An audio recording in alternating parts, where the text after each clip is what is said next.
Welcome back to the It's Just Sport podcast paper review. I'm Joanna Reardon. I'm Niamh. We are gearing up for the Olympic Games. We are just 10 days out.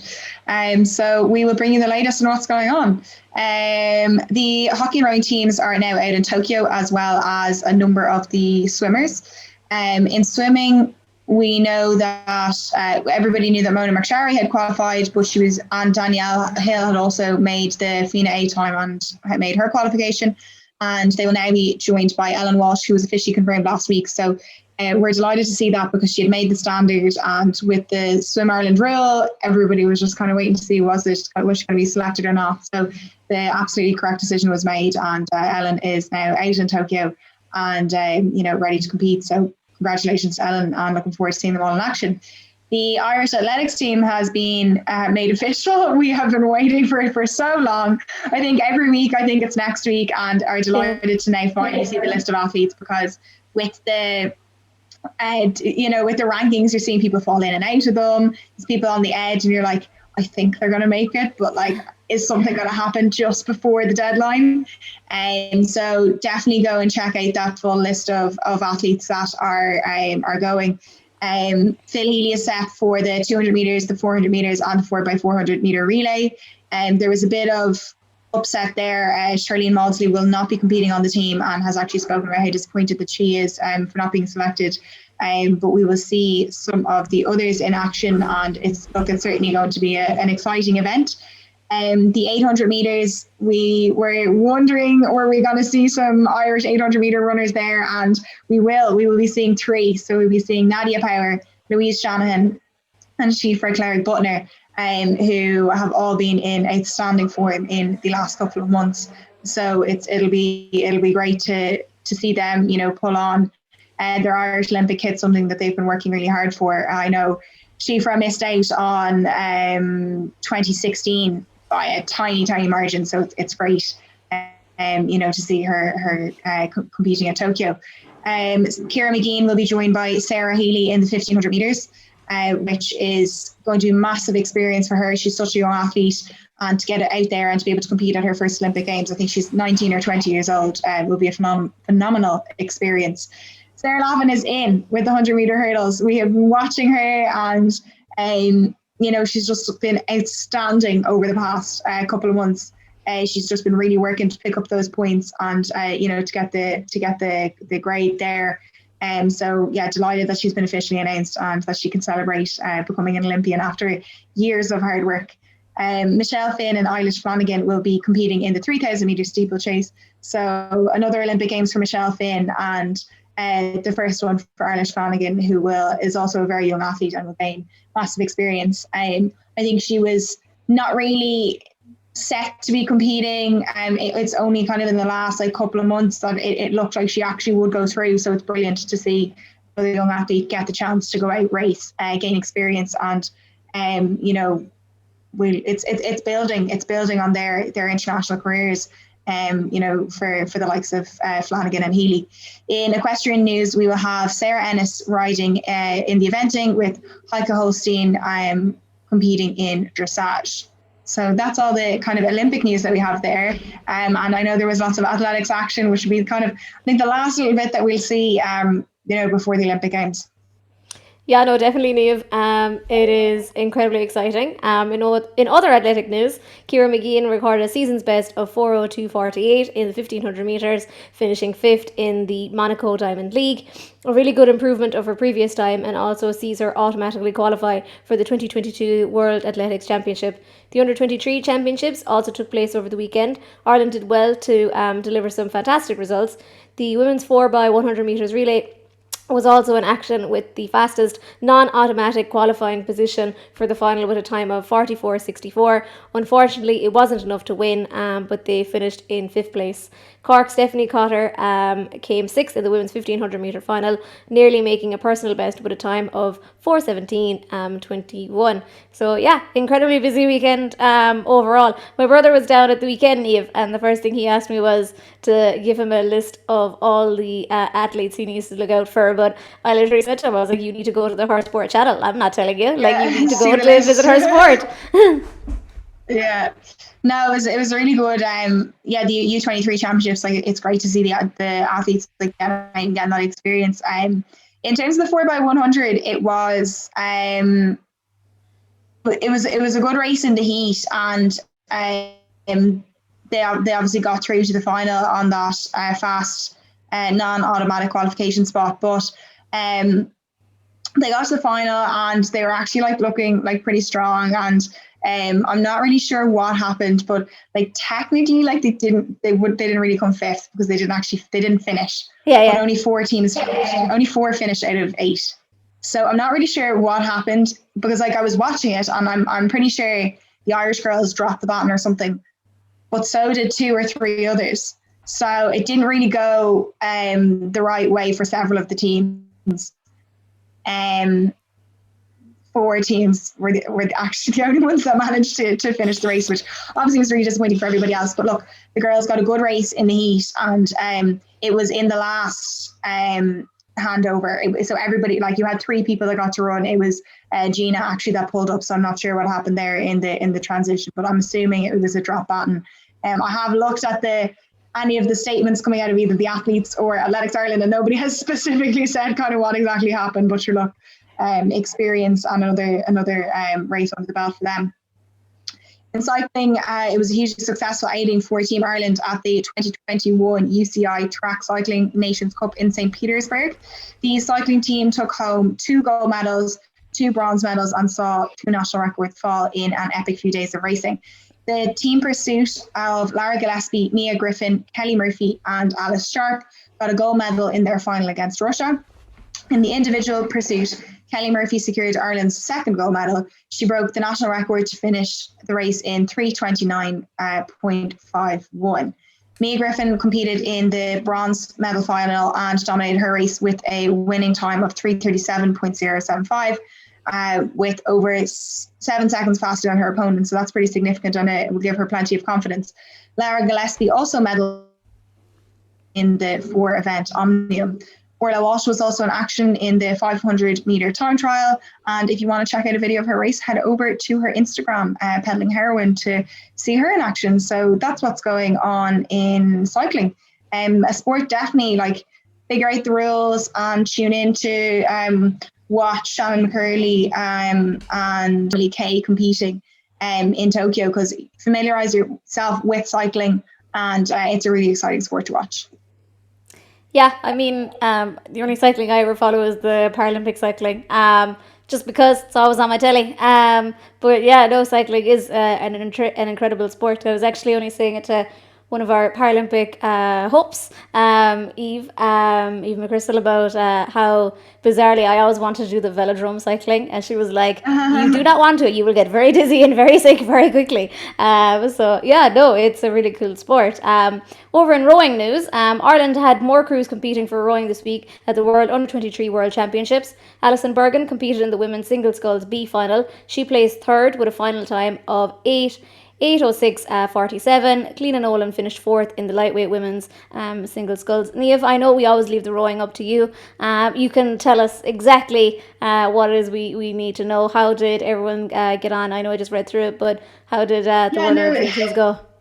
I mean, in terms of, we just had the 2 girls in the scull, so we had the lightweight scull and the open scull there. A 4th place finish for Cliona is brilliant. We saw her compete last year with Lydia in the pair, so now she's gone out on her own. She's in the single, and yeah, look, it's a really, really good result. And look, there's loads more to come from her. We know that the lightweight program at the moment with Lydia, Margaret and Aoife and herself is going really strongly. So yeah, just really good results. In swimming, there was, we mentioned last week about Molly Main and Ellie McKibben. Molly made it to her first ever junior final, placing 6th overall, so that was in the 200-meter breaststroke. She also did quite well in the 100 meters and finished 13th overall, so she got through to the semi-finals and then didn't progress to the final, but really good experience for the young swimmer. Ellie McKibben finished in 3rd place in her heat in the 50-meter freestyle. She swam a time of 27:11, so really quick time. But it wasn't enough to progress to the semi-finals on this time around. But look, good experience for the young athlete, and we will certainly see her in action again. Exactly, it's all very exciting over in Swim Ireland, obviously at the moment with underage and junior and Olympic hopefuls obviously to come. Over in soccer news, since the mid-season break, things have definitely been heating up in the Women's National League. DLR got a 1-0 win over Cork City. Wexford Youths won 3-1 against Athlone. Peamount are back to winning ways with a 2-0 victory over Bowes. It was a 2-2 draw between Treaty United and Galway, which means that Peas and Shelburne are now level at 28 points, with Wexford at third place with 27. So incredibly tight at the top. Very little obviously between them. It's just obviously a matter of, will it be a matter of time before Peas and Shells kind of pull away from Wexford? What could possibly happen between the top two? Obviously with Shelburne beating them and being a bit better on head to head. So yeah, no, it's all incredibly, really, really, really exciting. And I know there have been some really interesting moves in the Women's National League for players returning, players going. So definitely check out the Her Sport channels for that, because I know you guys have everything necessary. So I guess we'll move on to another football. So over to LGFA news. The first round of the All-Ireland Championships got underway last weekend. Dublin opened their title defence as they got to a 218-111 victory over Tyrone. Cork were tested by senior newcomers Meath, but first half goal was crucial for them as the Rebels got 1-9 to Meath's 10 points. Armagh got their championships off to a perfect start with 417-112 win against neighbours Monaghan. Galway got off to a winning start against Kerry. It was a tough battle with just 1 point between the two sides, with Galway winning 211-210. Mayo were impressive victors over Cavan in a 118-15 point final score. And in Camogie, I guess I'll give you the quick Camogie news as well. The championship throw-in is this weekend as team look to build on the success in the league. It was certainly very exciting. Waterford will be playing down on Saturday, as well as Limerick facing Wexford. Cork will go up against Dublin, and All-Ireland and league champions Kilkenny will play Offaly. So I know everyone will be set for viewing the Camogie and the football over the next couple of weeks. And we have Olympics on top of that. So I don't know how everybody's going to, I think everyone's just going to have to take annual leave for the next couple of weeks because there's a lot going on. Niamh, I'm actually I'm wrecked after the Euros. When they were it's 10 days into the Olympics, I was like, oh God, I don't know if I have it in me. I'm wrecked, guys, from everything going on. No, it's been totally good. Some of the highlights over the weekend in ladies football were absolutely incredible. Our friend of the pod, Amy Mageean, she is once again our annual reminder that she is really good at football. So yeah, in between the Euros coverage, we had a nice little family dinner as well over the weekend. My brother was down from Dublin, so in between everything I got to see some ladies football, and the Sideline I think on Twitter have done an incredible little preview or review even of the Armagh game, and you can see the incredible Amy Mageean pass that I am referring to, which shows that she is once again really good at football. And again, if you're interested in learning about her, finding out more about her, we did a really good interview with her just over a few months ago now, I think, where she basically was explaining the new season, how excited she was, what we can expect from Armagh, and everything in between. So yeah, it's really busy, Niamh. I don't know how you're going to cope in particular. The Olympics are starting next week. Obviously, we've seen on Instagram athletes are flying out. Some of the videos and snaps are, 1, incredibly insightful, 2, incredibly funny, and 3, making me really jealous because I'd gone to Japan 6 years ago and I was like, I don't think I'd ever go back, and then I was seeing all these uploads and I was like, damn, I want to go back. No, I actually had planned on going, but there's just so much going on here, and to be honest, it's just with the access and everything, I just decided that we would stay here.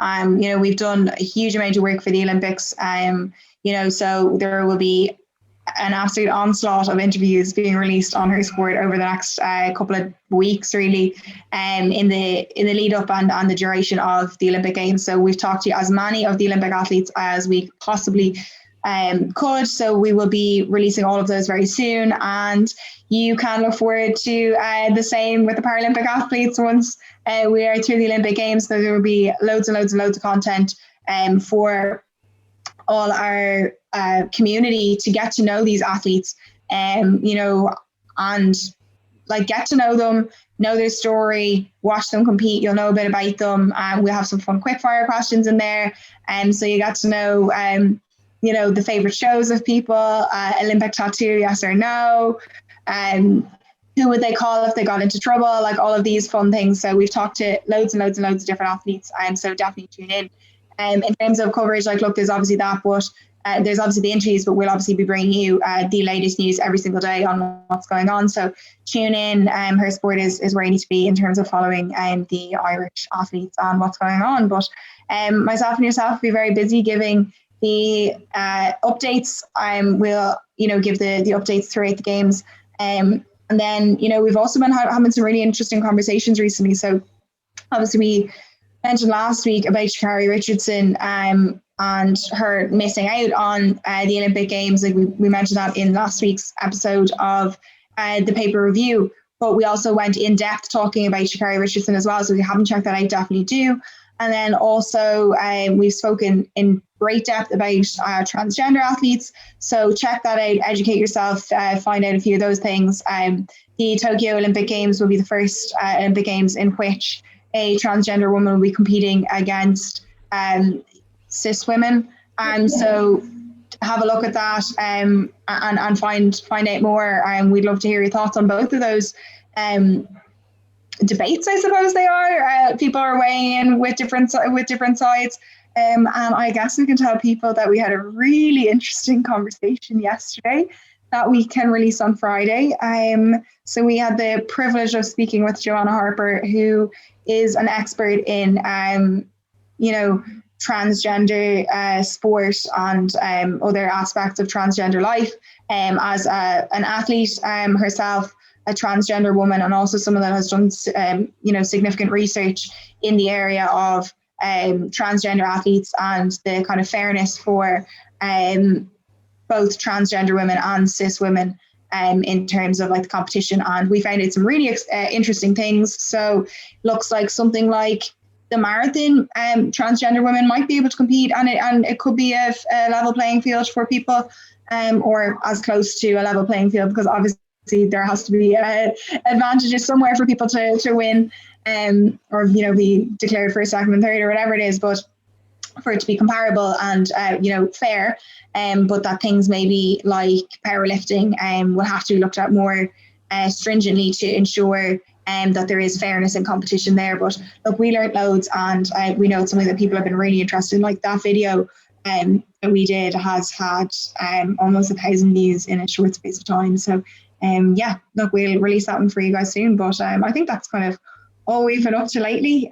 Hit subscribe, guys, because loads of people are watching our videos but haven't subscribed to our channel. And if you are one of the first 1,500 people to subscribe to us, you are entered automatically into a draw for €500.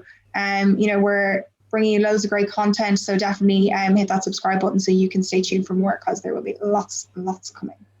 Get on it. And Niamh, now that you've said about a quickfire session, you've piqued my interest of who would you call if you were in trouble? Who do I call if I was in trouble? Oh gosh. I'm calling my mom, like, immediately. But yeah, depends on what, like, the trouble is, you know? Yeah, exactly. Like, it does depend on the kind of trouble. Like, you know, fall off your bike job, car broken down job. Yeah, mom or dad. Call my dad for those, for sure. But if it's like a situation like I always find if I'm in like a work situation, like I call my mom. We could do our own quickfire questions. We could. We definitely could. Okay, how's about this? We'll put up quickfire questions for Niamh and Joanne for next week's episode of It's Just Sport. And let's put it up on our socials. Yeah, exactly. I'll throw it up on the Her Sport. I'll throw a question box. So anybody that wants to see quickfire questions, send them in and we will do them. Yeah, no, it should be really good crack. And as Niamh referenced our socials, head over to Twitter and follow us at JoanneR_OX and at hersport.ie on Twitter, at hersport on Instagram, and at JoanneOR. So feel free to follow us, chip in with some Qs, and hopefully we'll get some A's. Yeah, no, that should be really exciting. I'm a little bit nervy, but it should be cool. Yeah, same. I'm going to start like studying myself. I'm like nervous. I'm like, what? Like, what's your favorite TV show? I'm like, I don't know. Same. Because I literally watch things so like sporadically. Like they're my favorite for like that moment, like for sure. Yeah, like, what's your favorite TV show? Oh, I don't know. I'll have to have a think about it. Anyway, great to bring everybody the great news, and thanks for tuning in. And we look forward to seeing you next week. Cheerio.